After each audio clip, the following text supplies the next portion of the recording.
Well. We're back again, and this time we're going to look at a statement that Matt Walsh made about 6 days ago on Twitter. And he said, ladies, you can't have chivalry and feminism. You have to pick one. And that's very true. A lot of women, modern women, will say they want to have their cake and eat it too. They want to keep their we'll call it feminist ideas. They want to keep that, and they also want the man to be traditional while they just stay, I would say, fluid, where they get to pick and choose conditional femininity, conditional submissiveness. And he actually is going to play a video of a self-proclaimed feminist, and she gets all excited about a man paying for her meal.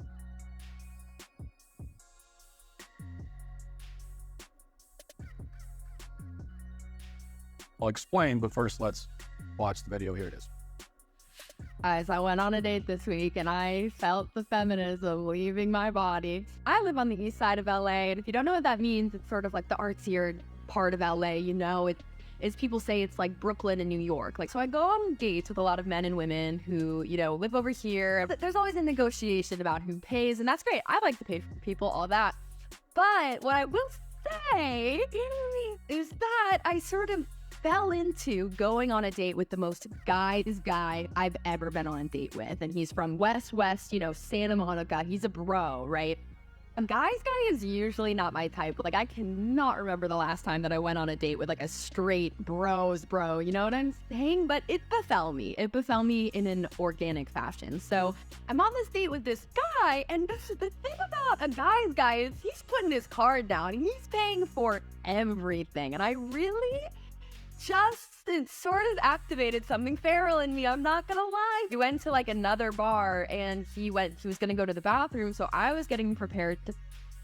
So as you guys can see, she gets extremely excited about a man coming in. He's a guy's guy. He's paying for her dinner versus doing the 50-50 thing, which is what you would think most modern women would want. They want equality, so it's a lot of hypocrisy. They really don't want equality. They really want, to be treated as men, but they also want to be treated as women and get special privileges. And you can't have both.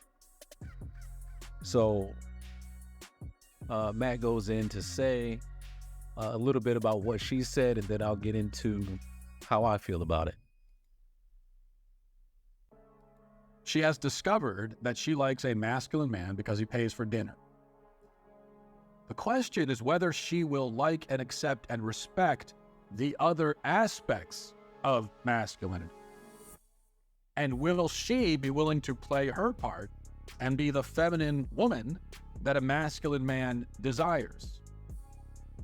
Does she want to select just this one single solitary aspect of traditional gender roles, the one aspect where she gets free stuff, and turn the rest of it away?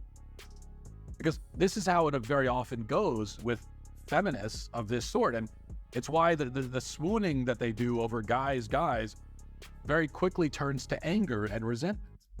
Because the moment they discover that gender roles aren't simply about getting free cocktails, things fall apart. So, to put the question more bluntly for her, you want a man who pays, fine.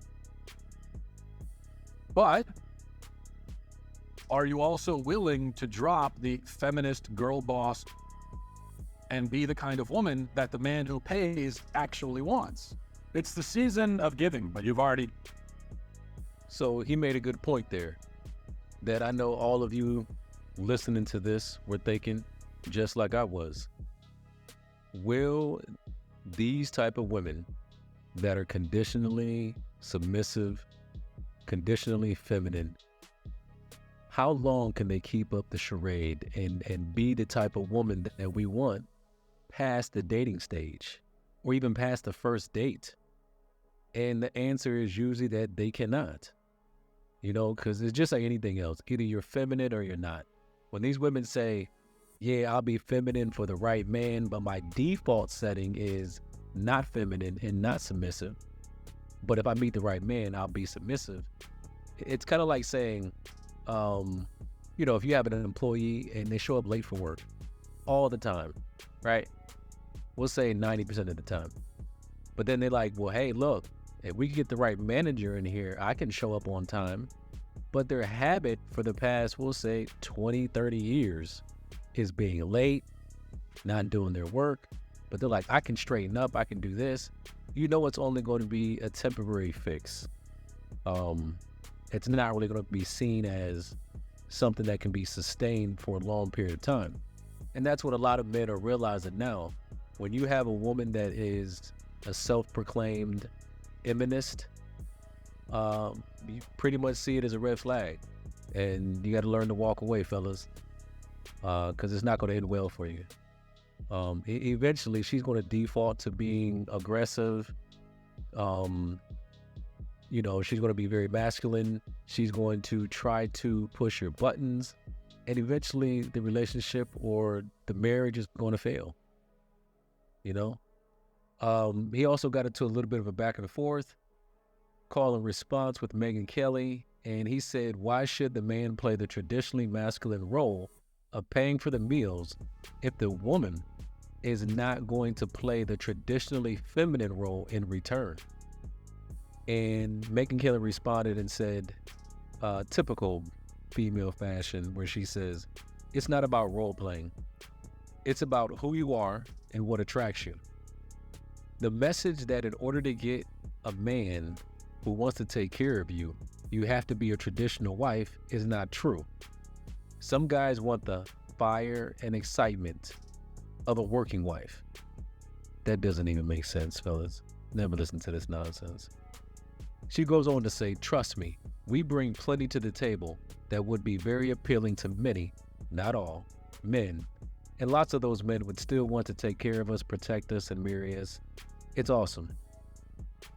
And as you can see here, fellas, this is a standard deflection tactic. When we speak about the majority of men want a submissive wife. We do not want a career woman, because we understand that when a woman is a career woman, that means that she has to put another man at some faraway building, what his wants and needs are, ahead of yours and your children. The home life has to suffer if her priority is her career. Most men don't want that, because that doesn't make her a better wife. It doesn't make her a better mother in our eyes. But of course, they always pick the exception to the rule. So Megyn Kelly's saying, well, I have that.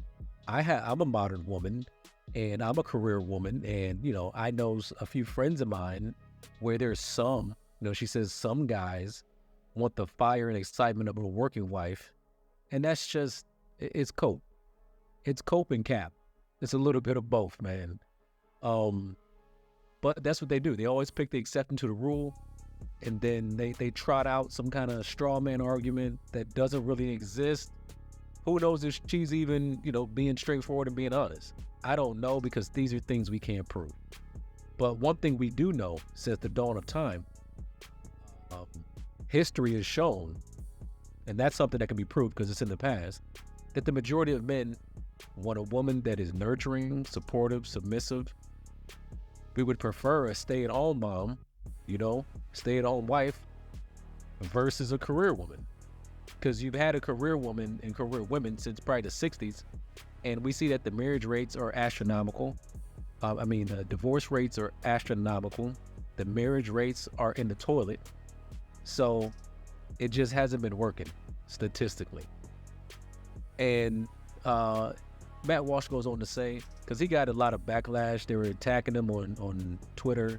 And you know how that is. When one woman goes in, they're hive-minded. The rest of them, they send out some kind of, I want to say, bat signal. And they come in and swarm them and started talking about him, ad hominem attacks, attacking him, attacking his wife. He's a married guy, if I'm not mistaken. And he goes on to say, what we learned from the backlash against me today is that plenty of people really do believe that women should be able to have both feminism and chivalry, with no compromise between the two and no additional responsibilities of any kind. This is childish, magical thinking fueled by unbridled narcissism. It's truly embarrassing. And as you can see, he makes a good point. You can't, as they say, serve two masters. You can't be led by two leaders because one is going one way and another is going another way. Women, you have to pick and choose what you want. If you want to be a feminist, that's fine. We can't control you. You're allowed to do whatever you want to do, but we can control who we give our time, attention, and a relationship to. And it's just normally is not the feminist mindset and type of woman. We'd rather have a feminine woman over a feminist woman. And Zuby makes a good point. He goes on to say the vast majority of Westerners have imbued a heavy amount of feminist thinking. It's the default culture, even in the conservative world. And that's true. As you can see here, you got the liberal women or the liberal side. The conservative women, you would think they would be more on, hey, home life, a stay-at-home mom is the way to be. But a lot of them, as we're finding out through social media, they're just undercover feminists. But it is what it is. Social media is a great thing, and it exposed female nature on a whole new level like we've never seen in history before. Travis with the flag says, this is why a majority of divorces these days are initiated by women, because they've been given a false sense of reality. And I agree.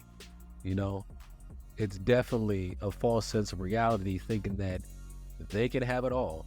You've heard many men say this: Rollo Tomasi, Tom Leykis, Patrice O'Neill, the late great Kevin Samuels. But even us, you have a lot of male podcasters speaking out, including mine, pointing out these things. And basically, just to wrap it up, any woman that wants to be treated special as a woman, and she wants you to be, chivalrous to her, be traditional to her, but she's not going to play her role because she has that skewed mindset of believing in being an independent girl boss career woman who doesn't need a man, then that lets you know right there that's a red flag, and your relationship has a very low ratio of success. And you should probably walk away from that unless you want to shoot for the long shot like playing the lottery.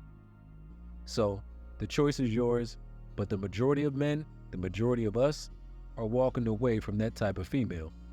We're not giving them the pleasure of being around us outside of casual, encounters, a smash and dash at the most. So let me know what you guys think. Let me know how you feel. Let me know if you've encountered women like this in the comments, and I'll see you guys on the next one.